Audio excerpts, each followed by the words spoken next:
마가복음 8장 34절 말씀, 한 절 말씀입니다. 제가 봉독해 올립니다. 무리와 제자들을 불러 이르시되 아무든지 나를 따라오려거든 자기를 부인하고 자기 십자가를 지고 나를 쫓을 것이니라.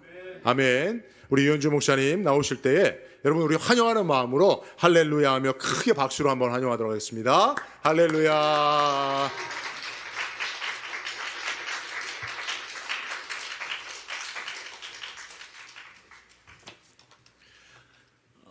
저희는 이제 집에서 개척을 시작했는데요. 오랜만에 따뜻한 예배당에서 함께 예배를 드리니까 너무 좋습니다. 기쁨은 나누면 두 배가 되고 슬픔은 나누면 반이 된다고 하죠. 오늘 우리 남가주 안디옥 교회와 저희 주님의 숲교회가 함께 이렇게 연합 예배를 드리게 돼서 얼마나 감사한지 모르겠습니다. 부활의 기쁨이 두 배가 되는 그런 놀라운 부활주일 되기를 축복합니다. 아멘. 여러분, 예수님이 십자가만 지고 그걸로 끝났다면 얼마나 우리 삶이 우울했을까요?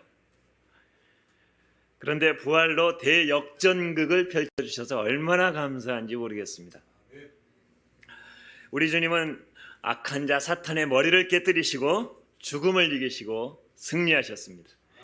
이제 우리는 주님의 승리가 내 것임을 믿고 날마다 그 승리를 선포하면서 우리도 당당하게 담대하게 살아가야 될 줄로 믿습니다. 아멘. 주님의 승리는 곧 나의 승리입니다. 아멘.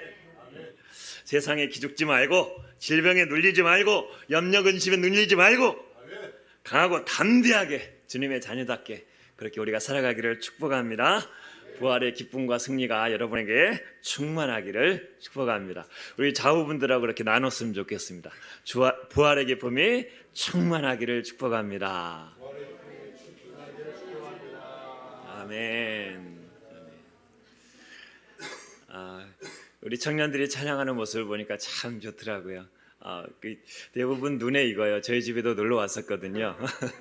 우리 민재 또 태연이 다 또 우리 집에 놀러 왔었어요. 아주 같이 얘기도 나누고 식사도 하고 그래서 얼마나 반가운지 모르겠습니다. 또 청년들이 이렇게 많은 걸 보니까 제가 막 청년 시절이 막 생각나고 그렇습니다. 막 청년 때 뜨거웠는데 그런 생각도 하면서요.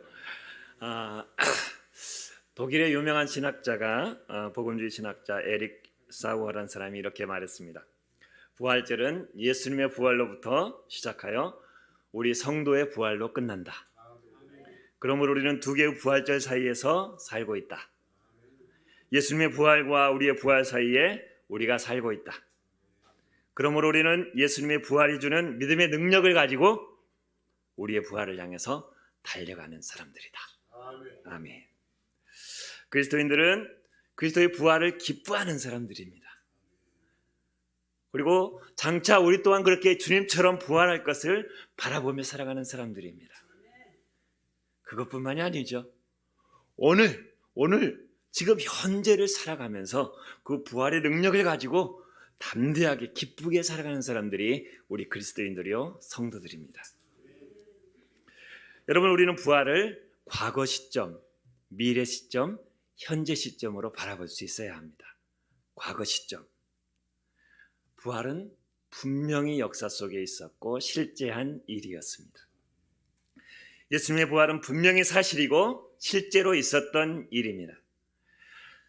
우리가 하나님을 진짜 전능하신 하나님으로 알고 만물을 창조하신 하나님으로 알고 죽은 자를 살려내신 하나님으로 알고 온 세상을 다스리는 하나님으로 진정한 신앙 고백한다면 부활이 있었느냐 없었느냐 이런 일들은 전혀 의미가 없습니다. 그렇죠? 하나님은 하나님이십니다. 하나님을 우리 수준으로 평가하거나 이해하려고 한다면 우리는 많은 실수를 하게 될 것입니다. 하나님이 예수를 우리와 똑같은 육신의 모양으로 이 땅에 보내셨습니다. 십자가의 대속을 이루셨고 죽어 무덤에 장사 지내게 하셨고 장차 우리가 얻게 될 그 신비한 몸, 신령한 몸, 부활의 몸을 예수님에게 입히시면서 다시 살려내셨습니다. 성경은 예수님의 부활을 증명하지 않습니다. 다만 선포할 뿐입니다. 미래 시점, 부활의 미래성. 예수님의 부활은 장차 우리의 부활을 내다보게 합니다. 예수님은 부활의 첫 열매가 되어주셨습니다. 첫 작품이 되어주셨습니다. 그리고 예수님 모습 그대로 우리 또한 살려내실 것입니다. 우리는 예수 그리스도와 같은 신령한 몸, 시공간을 초월한 몸, 제자들한테 나타났는데 문도 안 열어줬는데 쑥 들어오세요. 공간이 신령한 몸을 제한할 수가 없어요. 시간이 죽음으로 신령한 몸을 제한할 수가 없어요. 영혼을 위한 몸, 천국에 살아가기 위한 몸, 새로운 몸, 이건 형용할 수 없는 판타스틱한 그런 놀라운 몸입니다. 이 부활의 몸을 우리에게 주실 것입니다. 그리고 완전한 하나님의 나라, 눈물과 고통과 상처와 마음의 질병과 또 죽음이 없는 완전한 하나님의 나라에서 우리는 살게 될 것입니다. 그래서 기독교는 죽음으로 끝나는 것이 아니라, 그래서 절망의 종교가 아니라 소망의 종교요, 희망의 종교인 줄 믿습니다. 예수님의 부활은 우리 부활을 위한 첫 작품입니다. 우리도 그대로 따라가면 됩니다. 예수님의 부활은 너희도 이렇게 될 것이다 라고 예수님이 친히 먼저 보여주신 거예요. 부활의 현재 시점이 또 중요합니다. 부활의 능력은 현재 진행형입니다. 부활은 과거의 사건이었어요. 미래에 일어날 일이 분명해요. 그 사이에 우리는 살아가고 있어요. 그 사이에 아무것도 없느냐? No. 예수님의 부활의 능력은 우리 그리스도인들, 성도들 한 사람 안에서, 한 사람 한 사람 안에서 다 역사하고 있는 줄 믿습니다. 우리는 그 부활의 능력으로 살아가는 하나님의 사람들입니다. 그런데 그 부활의 능력이 우리 가운데 역사하지 않는다면 그리스도인의 삶이 얼마나 삭막할까요? 교회는 다니는데 부활절이라고 해서 또 다들 사람들 기뻐하는데 내 안에는 그런 감동이 느껴지지 않는다면 얼마나 안타까운 일입니까? 여러분, 부활에 대한 기쁨이 있으십니까? 부활절이 매년 찾아오는 연례 행사처럼 그렇게 느껴지시지는 않습니까? 형식적인, 요즘 젊은이들 얘기하죠. 영혼 없는 소리. 그것처럼 들리지는 않으십니까? 여러분, 부활의 기쁨이 여러분 안에 있습니까? 여러분도 예수님처럼 부활의 몸을 얻게 될 것이 기대가 됩니까? 또한 부활이 단지 먼 미래의 얘기가 아니라 오늘날 나에게, 오늘날을 살아가는 나에게 지혜와 능력으로 함께 하심을 믿습니까?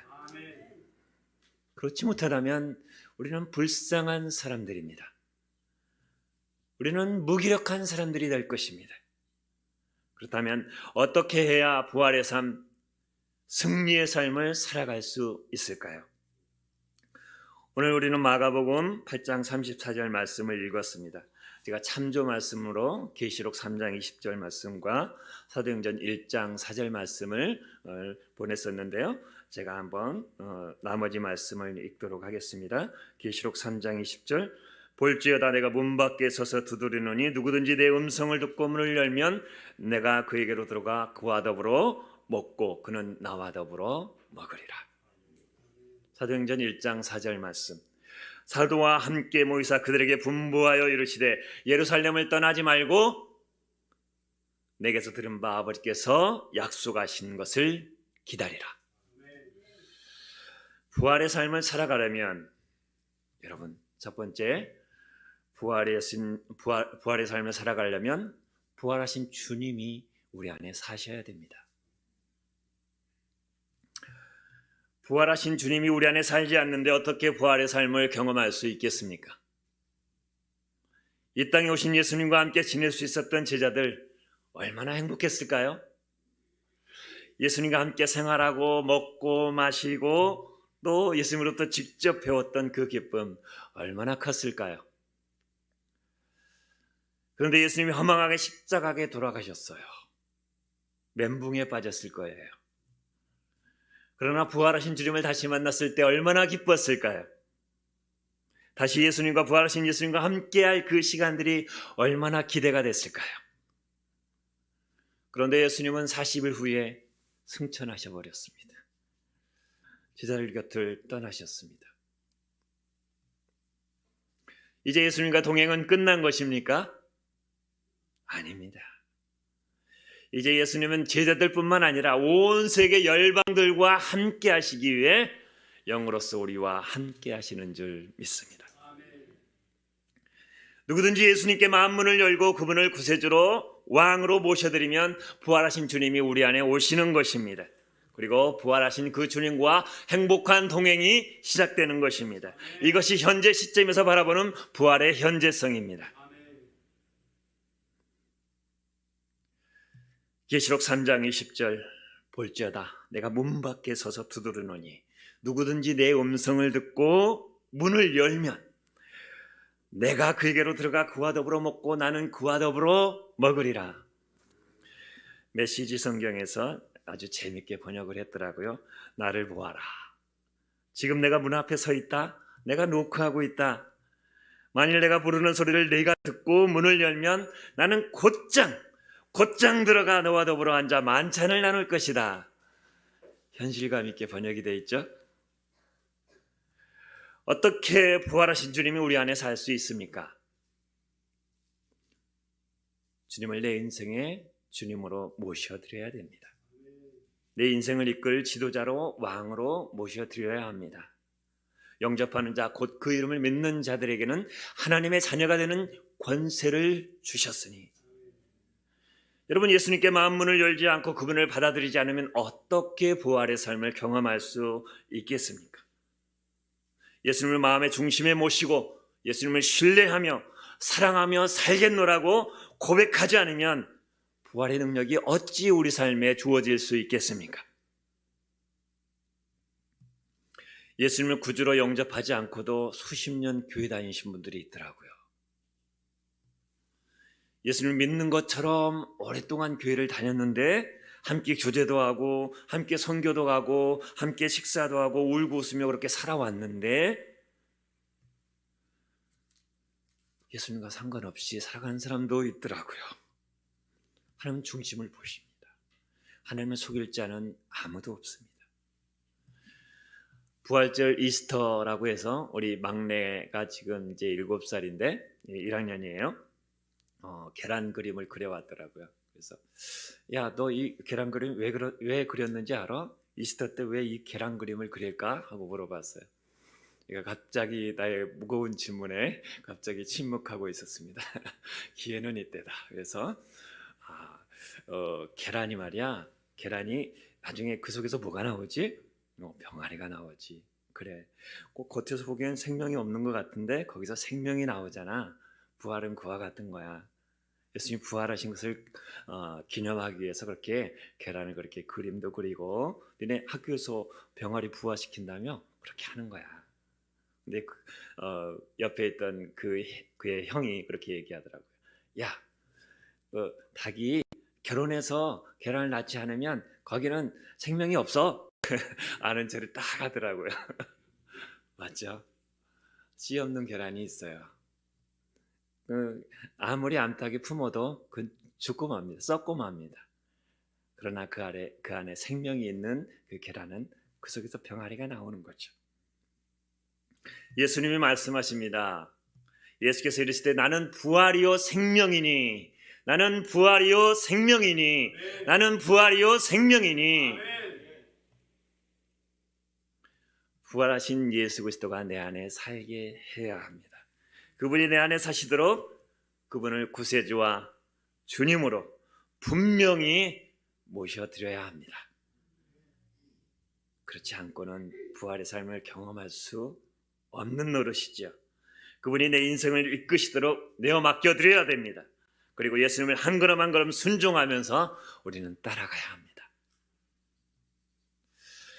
우리도 제자들처럼 예수님과 함께 웃고 울고 먹고 마시고 막 찬양하고 예배하고 얼마나 아름답습니까? 분명히 우리도 지금 현재 시점에 그렇게 할 수 있어야 합니다. 할 수 있습니다. 기독교는 종교가 아닌 부활하신 주님과의 친밀한 만남, 친밀한 삶입니다. 기독교는 종교 생활이 아니라 하나님과의 친밀한 관계입니다. 우리가 꼭 알아야 할 것은 주님은 우리보다 더 간절히 우리 안에 사시길 원하신다는 것입니다. 부활하신 주님은 우리와 함께하기를 진정으로 원하신다는 것입니다. 계시록 3장 20절 우리 말씀했죠. 주님이 우리 문 앞에 서 있어요. 먼저 녹화하고 계세요. 마음을 열어라. 내가 너와 더불어 살리라. 내가 너와 더불어 먹고 마시리라. 내가 너와 함께하리라. 예수님은 십자가에 머물러 계시지 않습니다. 예수님은 무덤에 머물러 계시지 않습니다. 예수님은 시간과 공간을 제약받지 않는 신령한 몸, 새로운 부활의 몸을 입으셨습니다. 죽음의 권세를 깨뜨리시고 승리를 선포하시며 당당히 하나님의 아들로 스스로 증명하셨습니다. 그리고 자기를 믿고 자기를 주인으로 모셔드리고 자기를 사랑하는 자들에게 찾아가십니다. 그리고 그들과 함께 하십니다. 이것이 기독교입니다. 그리고 그 사람들이 부활의 삶을 이끌어갈 수 있도록 살 수 있도록 이끌어 주시는 분이 바로 우리 주 예수님이십니다. 이것이 생명력 있는 그리스도인의 삶입니다. 내 인생 중에 만난 예수님, 저는 중3 때 처음 교회에 가게 됐습니다. 그 이전엔 교회를 한 번도 안 가봤어요. 학교 다니면서 그 앞을 그렇게 지나가는데 한 번도 못 들어가 봤어요. 그러면서 동생 교회 다니면 막 뭐라 그러고 핍박하고 그랬던 제가 바로 나의 옛날 모습입니다. 중3 때 친구에 끌려서 처음 이제 교회를 가게 됐는데 참 마음이 여린 사람입니다. 지금은 여러분 앞에서 이렇게 뻔뻔스럽게 이렇게 대담하게 얘기를 하는데 얼마나 쑥스러움이 많았는지 몰라요. 정말 남 앞에 서는 게 그렇게 부끄러웠어요. 남 앞에 서면 말을 더듬었어요. 그래서 이제 은혜 받고 고등학교 1학년 때 이제 목사가 되겠다고 소원을 했는데 자신이 없는 거예요. 두려운 거예요. 할 수가 없는 거예요. 그래서 미루다 38이 돼서 그때서야 늦게서 이제 순종의 길을 가게 되었습니다. 이런 참 연약한, 이런 참 무디 순종하는 나를 예수님 참 오래 참아주셨어요. 이런 실망스러운 나를 예수님 포기하지 않고 끝까지 사랑으로 이끌어 주셨어요. 어느 날 옥탑방에서 그렇게 이제 하나님 앞에 무릎 꿇고 기도를 하는데 예수님 정말 느끼고 싶었어요. 예수님 함께 하심을 알고 싶었어요. 간절히 기도하는데 정말 느껴지더라고요. 이렇게 무릎 꿇고 이렇게 눈을 감고 기도하는데 나를 이렇게 포근히 감싸주시는 예수님의 숨결을 느꼈습니다. 종교가 아니더라고요. 그때부터는 생명인 거예요. 생명. 와, 나와 함께 하시는구나. 그러면 수도 없이 예수님이 연약한 나에게, 두려운 나에게, 자신 없는 나에게 찾아오셔서 하신 말씀, 연주야, 내가 너 사랑한다. 이름도 여자 이름이잖아요. 참, 여자 목사님 혹시 오는 거 아니고 여러분도 그렇게 느끼시지 않는지 모르겠는데 제가 대학교 들어갈 때 우리 선배들이 참 좋아했어요. 그 이전에는 여자가 한 명도 없었어요. 그런데 우리 학번 때 보니까 여자가 많은 거예요. 연주, 효선, 뭐 달순 할 거 없이 상당히 많았어요. 나중에 다 열어보니까 다 남자였어요. 그 중에 하나가 바로 저였는데 연주, 유연주 이름 예쁘잖아요. 그래서 선배가 하나 저를 찍었어요. 얘는 내 거다. 근데 열어보니까 남자였어요. 어쨌든 참 부끄러움 많고 참 연약한 나를 예수님이 끝없이 연주야 사랑한다. 난 너를 칭찬한다. 격려한다. 내가 너와 함께한다. 그 숨결들이 느껴졌어요. 그 함께함들이 느껴졌어요. 격려를 아끼지 않으셨어요. 그래서 오늘날 제가 있게 되었습니다.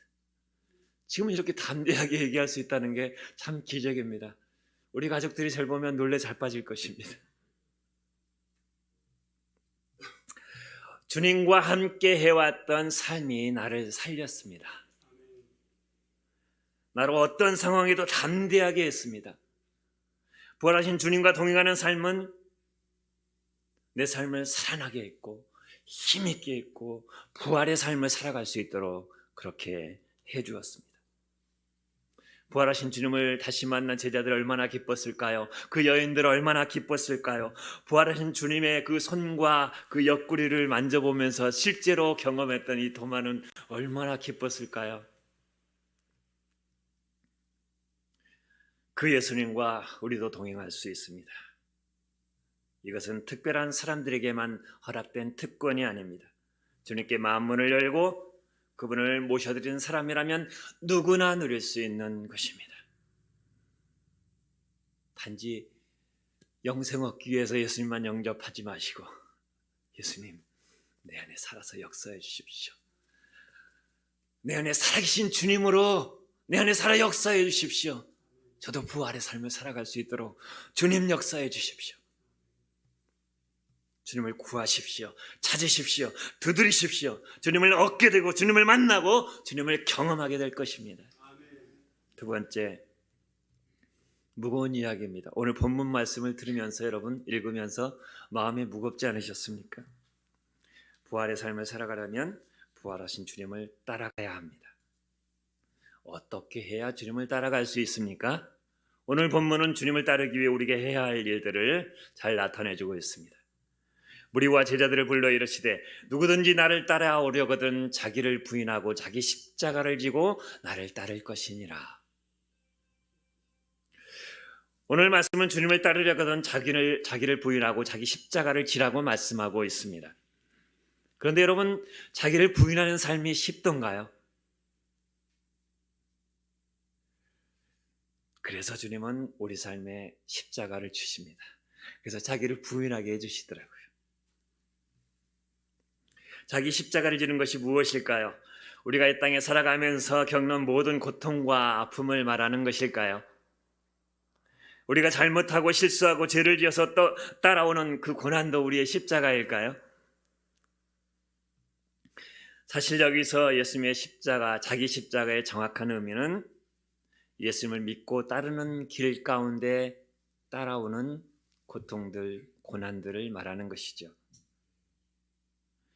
예수를 믿고 따르는 길에는 고난이 따릅니다. 주님의 부활은 주님의 십자가의 고통을 통과한 후에 주어졌습니다. 예수님께 순종하며 살아가려 할 때에 많은 어려움이 따릅니다. 그것이 싫어서 예수님과 적당한 거리를 두고 그렇게 살아간다면 어떻게 부활하신 주님과 함께하는 부활의 삶을 살아갈 수 있겠습니까? 누구나 부활의 기쁨을 누리며 살고 싶어 합니다. 그렇지만 그 이전에 자기 십자가를 지는 삶은 피하고 싶어 합니다. 십자가의 고통은 짊어지기 싫고 부활의 기쁨만을 누리고자 합니다. 하나님은 예수를 믿고 따르는 자라면 누구에게나 자기 십자가를 지게 하십니다. 우리는 그 십자가를 지며 얼마나 많이 괴로워하고 버거워하고 아파합니까? 어떤 사람은 자녀의 어려움으로, 어떤 사람은 경제적인 어려움으로, 어떤 사람은 질병으로 말미암아 고통당합니다. 어떤 사람은 관계의 어려움으로, 어떤 사람은 해결할 수 없는 문제 앞에서 우리는 힘들어합니다. 그런데 그 십자가를 통해서만 우리는 낮아질 수 있습니다. 버거운 십자가 앞에 자기가 너무도 연약한 자임을 우리는 깨닫지 않습니까? 그렇게 고백하지 않습니까? 자기 십자가를 지고 가면서 우리는 주님을 붙잡지 않을 수 없습니다. 예수님은 마태복음 5장 산상수훈에 그렇게 말씀하고 계시죠. 심령이 가난한 자는 복이 있나니 천국이 저희 것이며, 첫 번째 축복의 선포입니다. 마음이 가난한 사람은 복이 있다. 하나님 나라가 그들의 것이다. 우리는 자기 십자가를 지고 갈 때라 비로소 마음이 가난해집니다. 우리는 자기 십자가를 지고 갈 때라야 자기를 부인할 수 있습니다. 우리는 자기 십자가를 질 때에 하나님을 의지하게 됩니다. 여러분 잘 알고 계신 정군모 박사님 이야기 잘 아실 거예요. 이분은 유명하신 분이죠. 대단한 천재죠. 경기고 서울대 미시간대 박사를 거쳐서 젊은 나이에 세계적인 핵물리학자로 그렇게 세워주신 분입니다. 이렇게 잘 나가고 정말 멋있게 당당하게 세상적으로 그렇게 아무것도 두렵지 않을 이분에게 십자가가 찾아왔죠. 그 십자가가 이분을 그리스도의 신앙의 깊은 세계로 인도했습니다. 그의 아들이 진우였습니다. 이름이 진우였는데 10살 때 만성 신장염을 앓게 됐어요. 급하게 병원에 찾아갔고 유명한 의사들, 전문의들에게 찾아갔습니다.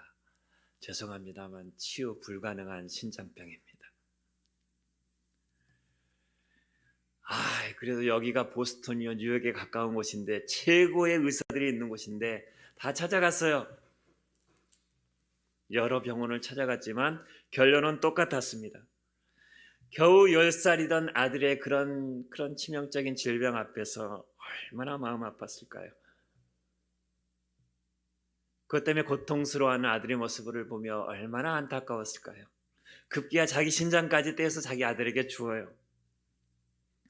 그 후로 아들은 26년을 살게 됩니다. 그렇지만 날마다 병과 싸워야 했습니다. 죽음과 삶을 넘나드는 삶을 살아야 했습니다. 부모로서 그런 삶을 지켜보는 것이 얼마나 안타까웠겠습니까? 얼마나 이 아들이 고통스러웠던지 차라리 자동차로 부딪혀서 죽고 싶다 이렇게까지 고백했다라고 합니다. 이런 고통의 나날들을 보면서 그 잘나가던 이 최고의 핵물리학자, 최고의 사람이 엎드리게 되었습니다. 그 십자가 앞에서 하나님 앞에 엎드리게 되었습니다. 진우를 통하여 하나님 앞에 바짝 엎드렸던 거죠. 마음이 가난해졌던 거죠. 심령이 가난해졌던 거죠. 그래서 거기서 이제 주님을 찾기 시작합니다. 그가 이렇게 고백합니다. 이 고통의 나날을 통해 나는 하나님을 의지할 수밖에 없었습니다. 그러면서 그 아들 진우를 통해 영혼의 호흡인 기도를 배우게 되었습니다. 그리고 하나님과 진실하게 대화하는 법을 배우게 되었습니다. 그리고 신앙의 동역자들과 함께하는 그 기쁨들을 살게 되었습니다. 십자가 연단이 우리로 하여금 부활의 삶을 살아가는 밑거름이 되게 합니다. 하나님이 우리에게 주신 내 십자가를 질 때에 하나님은 우리 삶에 놀라운 반전을 주실 것입니다. 누구나 광야는 있습니다. 그러나 그 광야만큼 하나님을 바라볼 수 있는 곳도 없습니다. 그 광야에서만큼 하나님을 의지할 수 있는 곳은 없습니다. 그 광야에서만큼 하나님을 경험할 수 있는 것은 없습니다. 여러분 인생의 부활을 경험하고 싶으십니까? 십자가를 지는 삶을 피하지 마십시오. 주님이 우리에게 십자가를 주실 때는 그 십자가를 질 수 있는 능력까지 함께 주시는 줄로 믿습니다. 아멘. 세 번째, 부활의 인생을 살아가려면 어떻게 해야 될까요? 우리 힘으로는 안 됩니다. 오직 성령 충만함 뿐입니다. 사도행전 1장 4절 사도와 함께 모이사 그들에게 분부하여 이르시되 예루살렘을 떠나지 말고 내게서 드린 바 아버지께서 약속하신 것을 기다리라. 약속하신 것을 기다리라. 제자들은 예수님의 십자가 죽음을 보았습니다. 큰 허탈감에 빠지고 말았죠. 그러나 다시 부활하신 주님을 만났습니다. 기뻤습니다. 그 기쁨은 이루 헤아릴 수 없었습니다. 부활하신 주님과의 삶이 새롭게 시작되었습니다. 그러나 아직 능력 있는 제자로서의 삶을 살지 못했습니다. 왜 그랬을까요? 그들이 아직 성령의 권능에 사로잡히지 못했기 때문입니다. 그들이 성령의 충만함을 받지 못했기 때문입니다. 부활의 삶을 살아가려면 자기 십자가를 지고 주님을 따라가야 하는데, 자기를 부인하고 주님을 따라야 하는데 그것마저도 우리 힘으로 되지 않는 것입니다. 여러분, 그 삶이 쉽던가요? 거짓과 속임수가 가득 찬 세상에서 진리대로 살아가는 것이 쉽던가요? 주님의 뜻을 따라 살겠노라 다짐에 다짐을 하지만 얼마나 자주 넘어지던가요. 바울의 고백처럼 내가 내 안에 참 선한 것을 행하고자 하는 마음이 있지만 악이 함께 있어서 나를 넘어뜨리는구나. 그것이 우리 인생의 그런 고백들 아니겠습니까? 한 아버지가 아들과 함께 숲길을 걷고 있었습니다. 그들의 나가는 길을 막아서는 커다란 나무가 그 길을 가로막고 있었습니다. 아비가 아들에게 얘기합니다. 아들아, 네가 할 수 있는 모든 것을 다해서 이 나무를 좀 치워볼래? 아들이 이제 자기도 컸다고 어깨에 힘주고 한번 딱 달려들어서 막 낑낑거리며 해봤어요. 지렛대를 써서 막 해봤어요. 별걸 다 해서 해봤어도 결국 그 나무를 치우지 못했습니다. 아버지한테 와서 얘기합니다. 아버지, 내가 할 수 있는 거 다 해봤는데 안 돼요. 그때 아버지가 얘기합니다. 너는 아직 한 가지 안 한 게 있다. 너는 왜 나에게 도움을 요청하지 않았니? 너는 왜 나에게 도움을 요청하지 않았니? 많은 그리스도인의 삶이 이 아들처럼 살아가고 있습니다.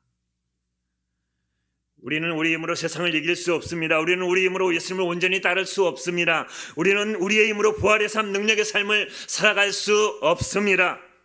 그래서 주님은 우리에게 성령을 보내주시겠다고 약속하셨습니다. 성령이 충만해야 주님을 온전히 따라갈 수 있습니다. 성령이 충만해야 능력 있는 삶을 살아갈 수 있습니다. 성령이 충만해야 부활의 삶을 살아갈 수 있습니다. 오직 성령이 임하시면 너희가 권능을 받고, 그때까지 예수님 기다리라고 하신 거예요.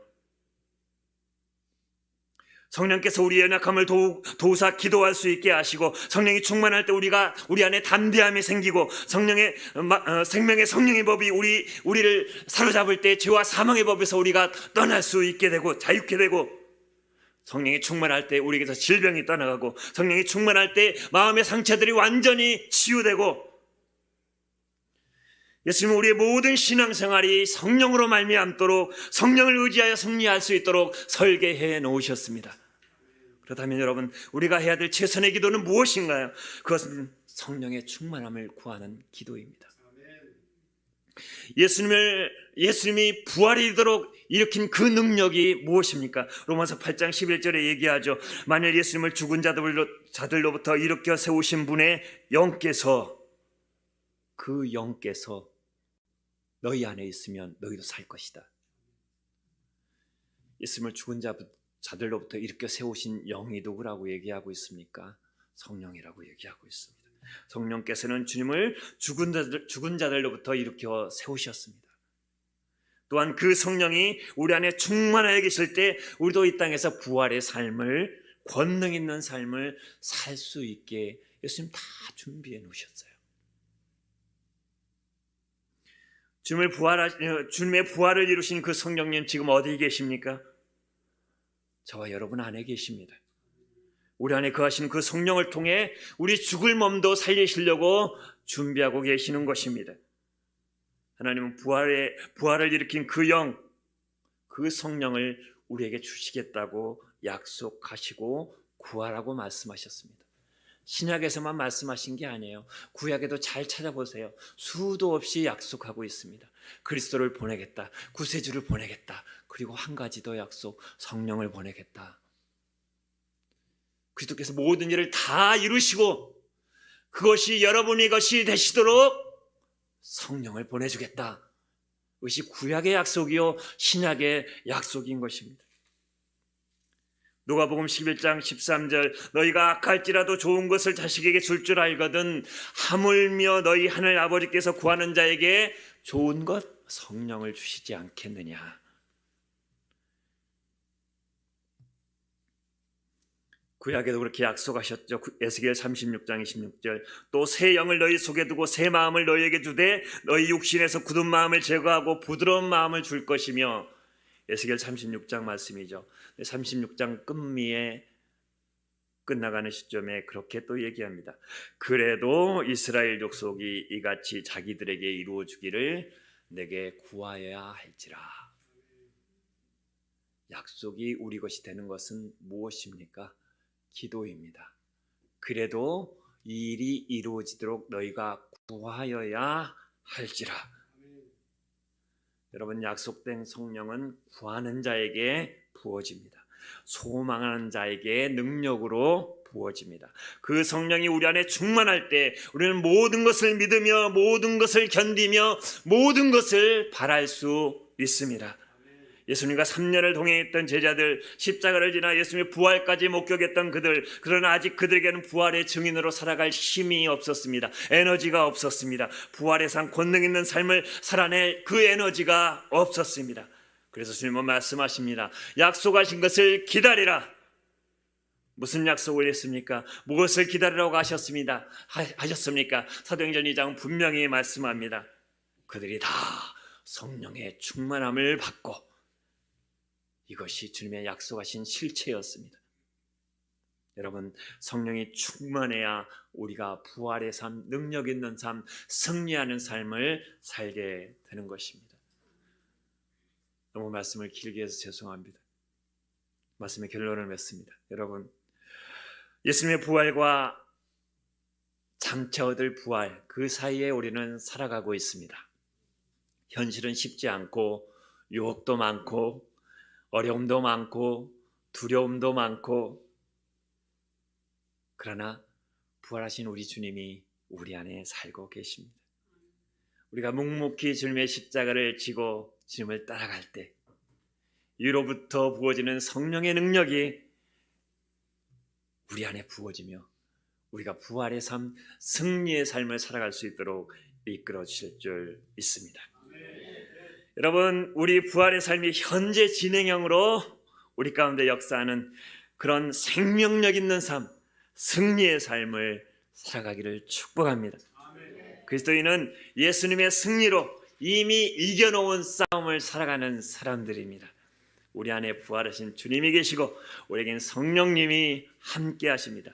우리가 믿고 신뢰하며 구하고 찾으며 나아갈 때 우리 또한 부활의 삶, 승리의 삶을 살아갈 수 있게 될 줄로 믿습니다. 기도하겠습니다. 주님, 연약한 종이 말씀을 들고 주님 앞에 섰습니다. 오직 주의 말씀만, 진리신 주의 말씀만 성령을 통하여 우리 안에 역사하기를 원합니다. 우리 모두 정말 부활의 삶을 살아갈 수 있도록 우리를 축복하여 주옵소서. 우리는 연약하지만 주님은 강하시고, 우리는 미약하지만 우리 성령님의 권능은 능히 우리로 그렇게 살아가게 할 줄로 믿습니다. 소망을 갖고 출발합니다. 이 부활주일 기쁨으로 선포하며 나아갑니다. 예수님의 이름으로 기도드립니다.